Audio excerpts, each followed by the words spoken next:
Hello there. Welcome to the Saroy channel, wherever you are in the world, and so much love to each and every one of you. How are you doing? I do hope that you're doing fabulously well. I'm doing fabulous, thank you very much, and all the better for spending quality time with you. And I hope you're going to get that quintessential drink. And if it's something very special, I'd love to know all about it. But before we get started, don't forget to subscribe to the channel. Click the notification bell and the thumbs up. And let's get started with tonight's story. Dear Sarah and all your lovely listeners, get your stuff out of here right now, screamed our belligerent landlord, his mean lips turned downwards into a nasty scowl. You both need to leave right now. I'll give you 5 more minutes, and that's being really good to you. But if you haven't evacuated your stuff and left the premises by then, I'll be calling the cops on you. Do you understand? I nodded. My sister and I scrambled quickly through the Seattle apartment, grabbing everything that we could fit into the car and stuffing it swiftly into large black bin liners, which we squeezed tightly into the trunk of my red SUV. I knew that there was no reasoning with Mr. Barker, who refused to listen to our desperate pleas or even consider negotiating with me. I tried to tell him that we could sell our television, refrigerator and other large items of value online to extract next month's rent. It had been a losing battle, and in the end he'd gained all our sizable items anyway. Not, of course, through any choice of our own, but because we couldn't afford any removal or storage costs. It was too late for all that bargaining now. The hourglass had released its final grains of sand, and the time was well and truly up for us, and we needed to be out of here now. Mr. Barker's stern face was unflinching, as he refused to listen to us, looking upon us with about as much sympathy as an owl might have over a nightly mouse he'd grabbed with his talons for an enjoyable snack. No empathy at all, that means. My sister and I have nowhere to go, Mr. Barker, if you kick us out. We'll do anything, I pleaded. I'll work for you. I'll tidy up all these apartments, clean all the toilets, do the dirty, mucky, disgusting jobs that nobody wants to do. But please, I begged, don't throw us out like this.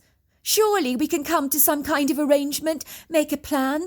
I'll try and find another job as soon as I can, and I'll pay you every last penny with interest. I promise. I really do. I'm not in the business of handing out preferential treatment to any of my tenants, let alone you. And I'm not about to start bending the rules now, not for anyone. I also have a living to make, you know, and a family to feed. We're all in the same boat. It's survival of the fittest in this dog-eat-dog world, he piped. Lovely, I thought. He really does have a good overview of humanity. Luckily, we're not all like him.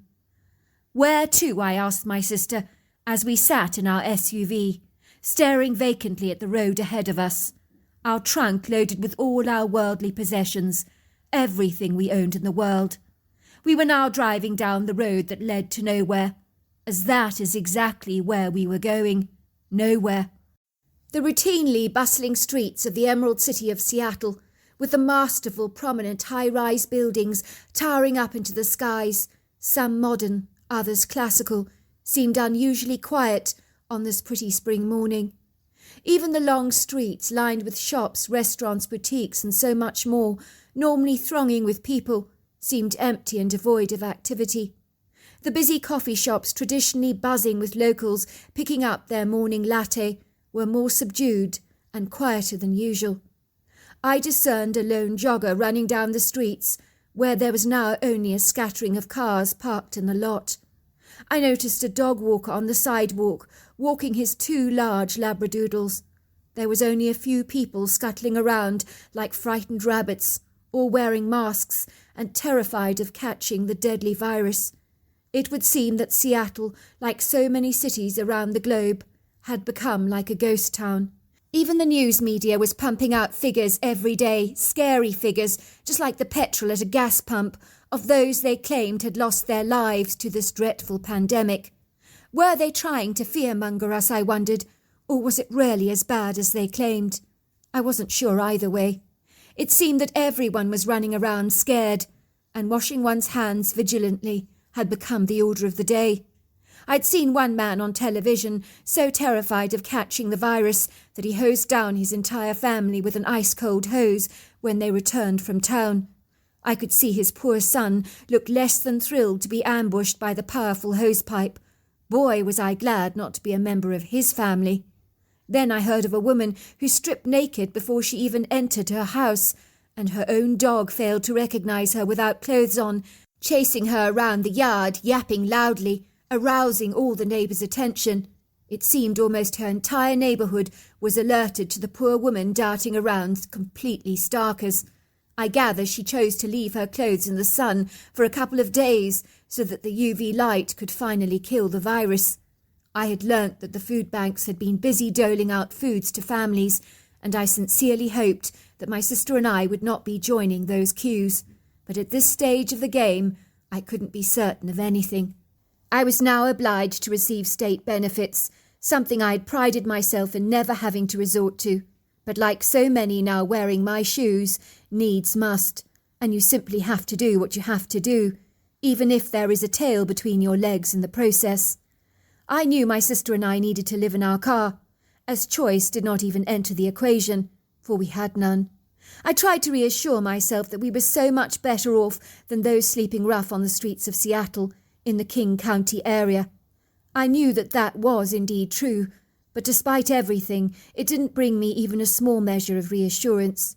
It was pitiful, sad and ridiculous, as I knew that there were so many hard-working Americans who were down on their luck like we were, and did not deserve the cruel trials and tribulations that lockdowns invariably brought to the American economy, let alone the depression, the isolation and loneliness that, in my opinion, could potentially take out more lives than the virus itself. 2 months ago, things had been remarkably different. I had a fabulous job in the city as an assistant manager for a small, illustrious boutique, where I earned a sizable wage. But now, like so many, I had been laid off, as the small business could not afford more than one permanent member of staff, as times were tough, very tough indeed. "I'm so sorry," my manager Kirsten had said to me, her kind eyes brimming with tears. "There's no way to say this, Helen, but I just can't afford to keep you on. I so wish I could. Well, not in the current climate, that is, but when things get better, that's if they do get better, your job is open for you any time. That's if my business is still open." Of course I understood. How could I not? Kirsten didn't have a choice in the matter but to let me go. She was in the impossible, unfeasible position of so many other small businesses like herself, all in her predicament, forced to throw out their excess staff through no choice of their own. I was terrified her business was going to fold and that she would ultimately lose everything. It had happened to so many, and the small businesses had been hit the hardest. It was bitterly unfair. Never in my life had I suddenly felt so alone, so impotent, feeble, helpless, and completely lost. Worse still, I had my little sister Janice to look after.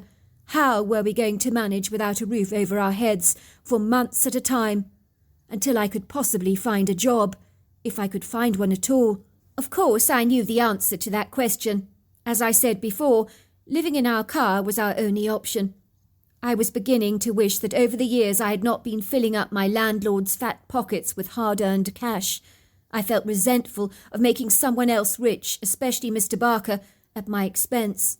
My sister and I would have been far better off if the money had been used to buy a decent RV, as now we were crying over spilt milk. But the benefit of hindsight does have a cruel way of increasing the blow and punching you hardest in the guts, where it really, really hurts. But je ne sais quoi, as they say in French, such is life. We had no one to turn to for help, no relatives to call on in times of desperate need, who could potentially give us board and lodgings for a while. Regretfully, both of our parents were long since deceased, as they had died from a drink-driving accident 5 years prior. It was one of those dreadful unforeseen accidents of being at the wrong place at the wrong time, bad luck. It would seem a lone drunkard behind the wheel of a truck drove directly into my parents' car, on the wrong side of the road, and there were no survivors in that fatal crash. I didn't want to be meditating over that now, as I had enough to worry about. Looking after my little sister Janice was my prerequisite in life, and she was all I had in the world. Even the insurance money from my parents' death had all been stolen by our investor, so every way you looked at it, life had not been easy. But I'd refused to allow it to get me down or discourage me. I mean, what would have been the point of that? If you had told me over a year ago that I would be jobless and living in my car with my 12-year-old sister Janice, and that there would be a global pandemic that required us to social distance, wear masks, isolate ourselves, work from home and remain in lockdown, I would never have believed it even remotely possible. In fact, I'm almost sure I would have been so rude and laughed in your face and said that such an idea was nonsensical and preposterous, and stuff like that could never happen in our lives. But it did. It happened. It is something in later years we will share with our great-grandchildren, and we will tell them all about what it was like to live in the dark days of a global pandemic. And I'm sure they will look on us with admiring eyes for having the courage to face such adversity. It would seem that this treacherous, vindictive virus appeared at first to be like a storm that was brewing over the horizon, boiling over like a cauldron of soup, until dark, looming thunderclouds emerged across the sky, disarmed by the threatening, jagged yellow flashes of lightning, accompanied by the violent booms of thunder that enveloped our world in a short space of time. In my humble opinion, that was indeed how fast and furious the virus had broken through our lives. And one thing was certain, things would never ever be quite the same again. There certainly was not a soul on the globe not impacted by this virus in some way. For many tears had been shed, lives had been lost, jobs had been forfeited, and worse still, people's hearts had been broken. And many like me felt helpless, useless, redundant, and completely worthless, which is crazy, because we weren't any of those things. "What are you going to do?" asked my sister. I could see the fear rising up in her eyes like the high waves of an ocean. I knew she was frightened. So was I, actually. I was responsible for her charge, and I felt like a complete failure, almost like I'd really let her down. I could feel the regret, the doubt, the horror, the dread of the days, months, and weeks that lay ahead of us. Yet I knew that the art of survival was getting through one day at a time. It is astoundingly prodigious how we learn to adjust as human beings to tough, grueling situations. It's never easy, of course, but we have more resilience, stoicism and spiritedness than we give ourselves credit for. Before long, my sister Janice and I settled into the daily routine of everyday life. The hard, punishing, taxing part was finding somewhere safe to park every day, where we wouldn't be asked to leave by police or even local residents. Who could blame them? As I wouldn't want dossers loitering around my area either, if the boot was on the other foot, that is. It is laboriously challenging living out of a car and trying to stay clean. Every morning my sister and I would find a washroom at a local gas station where we would sterilise the sink first and then sponge ourselves down. We dropped off our washing at a lady's home who was happy to accept payment for washing all our clothes. It seemed like a great deal. It was uncomfortable spending long nights tossing and turning in the car. There's not a part of your body that doesn't ache from shifting around in the front seat and sleeping in all those awkward positions. It rather reminds me of sleeping in economy class on a tight, very confined and narrow seat on one of those long-haul overseas flights. To make matters infinitely more worse, it gets sticky, muggy and very uncomfortable in the car during the excruciatingly hot months of summer. And then during the winter, it can be freezing cold and almost unbearable. I despised the fact that my sister and I were living on cheap grub, as fast food is a whole lot cheaper and more accessible than healthy options. I certainly regretted that we weren't partaking in our healthy home-cooked meals anymore. Still, beggars can't be choosers, and we were in no position to complain. We had a lot to be positive about. Every day we would park our car and go for walks to keep ourselves in a more positive, upbeat frame of mind, as it's all too easy to spiral into a deep depression. There were moments when I was too numb to actually cry, but the pain was very real and raw. And yes, I did feel fragile and vulnerable, but I knew I had to hold it together, with all the strength that I could muster, for Janice's sake, of course. I certainly couldn't allow her to see the level of angst I was experiencing. That would have been very upsetting for her. One night my sister and I found a quiet spot to park our car. Well, we thought it was quiet. We both fell asleep on the front seats to be awoken by a violent thug slamming our car windows and demanding for us to let him in. "Let me in," he screamed. "Let me in." He looked like he was high on opiates or drunk, or maybe both. I couldn't decide which. I could see his glazed eyes rolled back in their sockets. He looked like a ghostly white zombie with the dark black circles that framed the contours of his eyes, reminding me of a scene out of the apocalypse. I had pressed the pedal down on my accelerator and raced out of there at lightning speed, and my sister and I took quite a while to finally calm down, for the experience had certainly left us rattled. The following day I decided to drive a couple of hours away from Seattle, down the backcountry roads to a destination in close proximity to the Cascades National Park, an area of rugged wilderness, magnificent mountains, sculptural outcrops, and acres of resplendent forests filled with hemlocks, pines, firs and cedar trees, along with pretty blue lakes that in certain lights look almost aquamarine. It was on this spontaneous road trip that I found the quintessential perfect spot to park my SUV that could not be observed from the road and was behind a few trees that fringed a wooded area and some thick underbrush. I felt absolutely certain that our car would never be observed from the open road. I immediately felt my mood edified and inspired as we ambled through this lush wooded area, consisting of tall statuesque trees, pretty lacy ferns, violets, bluebells, wild ginger, soft mosses. It was so intoxicatingly beautiful. It quite literally took my breath away. So much so that I almost abandoned the burdensome weight or toilsome backpack of my troubles. Janice and I, with gladdened hearts, laughed jubilantly as we bounded like bunny rabbits across a pretty flowering meadow, bursting with a prismatic display of glorious colours. We trekked through a wooded area that rose up on a high, mountainous, precipitous elevation that we climbed ambitiously. We mastered the high incline and reached a flat clearing. We could cherish and admire the bedazzling beauty of the valley below, where the lake shimmered and gleamed with the prisms of sunlight dancing off the water in a reflectant golden hue. It certainly twinkled like a vibrant turquoise jewel. It was hunger and healthy appetites that finally guided us back to our car to collect our sandwiches, which we enjoyed eating by the pristine lake. We were so caught up in the pleasures of our day that we barely took stock of the time. Finally, the long day retreated behind us, while the golden sun set over the horizon, glazing the vast sky in a kaleidoscope of tangerines. It was almost like an artist had painted the sky in a glorious array of opulent, rich, vibrant, orangey colours. Janice and I sat up against a couple of rocks that we used as backrests and stared in awe at this ravishing scene. I felt better than I had in days, as the inspiration that I had drawn from nature, like a delicious milkshake from a straw, where the sweet taste of the natural world had blown away the cobwebs of doubt and fear, replacing them with a more optimistic outlook, but not for long, as things were going to get a lot worse before they got better. As the sunset folded away, the night sky deepened and darkened. At first it appeared a dusky and grey colour, and then an inky blackness enveloped it with a profound unfriendliness, a stark contrast from the inviting, cheerful warmth of the day. It would seem that the stars and moon had taken the night off, as their glittery display was very meagre, and at best rather negligible.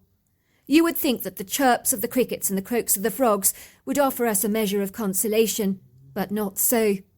I sensed something was off on this night, but I couldn't decide what it was. I had not actually fully appreciated the solitude and isolation of being camped out in our car all on our own, on the outer perimeters and borders of the forest. There was something to be said about safety in numbers, but being alone on an illusory night, where phantom-like outer-worldly shadows moved through the trees, was not something that I had foreseen or anticipated. My sister looked at me with round, scared eyes. "It's so dark outside," she said. "Really, really dark. The forest seems so hauntingly sinister. I feel as if we're not alone in this dark void, as if something really terrifying is out there in those trees. and it's watching us. I really feel that, don't you? Don't be ridiculous, I assured my sister, disguising the lack of confidence I really was feeling by appearing indifferent and nonchalant. It's just dark out there, silly I teased. It's nothing to be afraid of, really. It's a poor showing of stars tonight, with virtually no moon, which makes everything so much more oppressive and menacing. You're also possibly just seeing things in your head that aren't actually there. The imagination is very good like that. I don't think you're right, she said. I feel as if something is really off. I get the impression that something is watching us, and we're not alone. After reassuring my sister that everything was absolutely fine, and that indeed her imagination was deceiving her, finally we managed to get some shut-eye. I was suddenly awoken by Janice, who was shaking me vigorously. I need to relieve myself, she said. I'm not going out there on my own. Right, I said, I'm coming with you now. We both put on our headlamps and ventured out into the woods.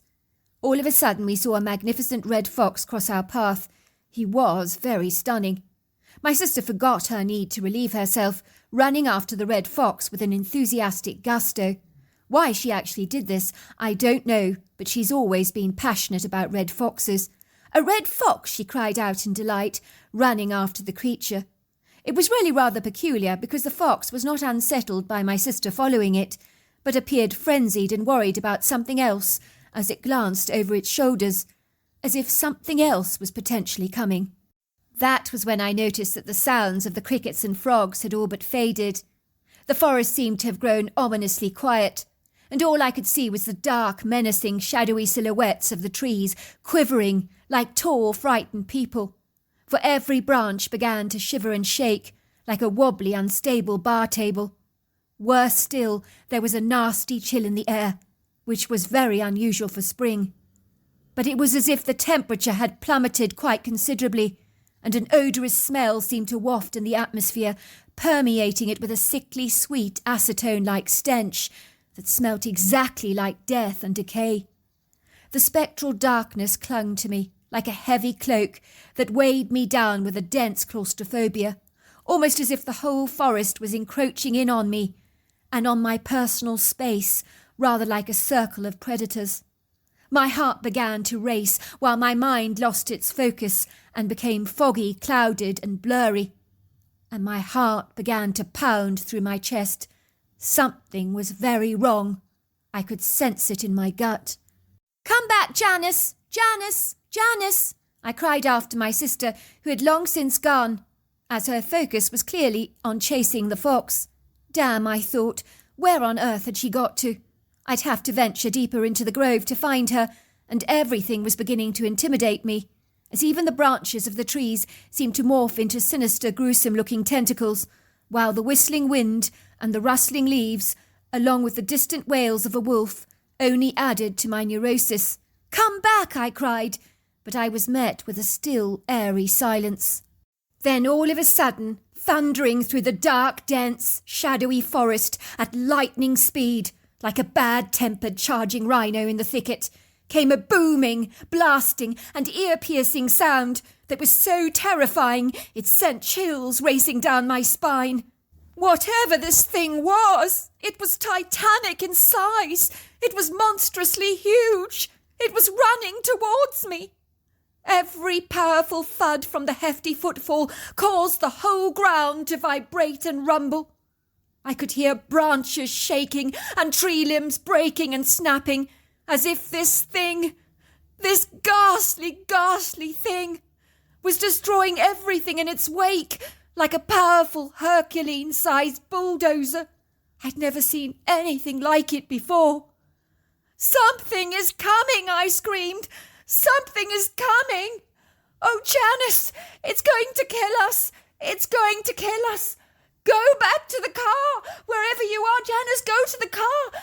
Go back to the car now! Janice, did you hear me? Janice!" I screamed.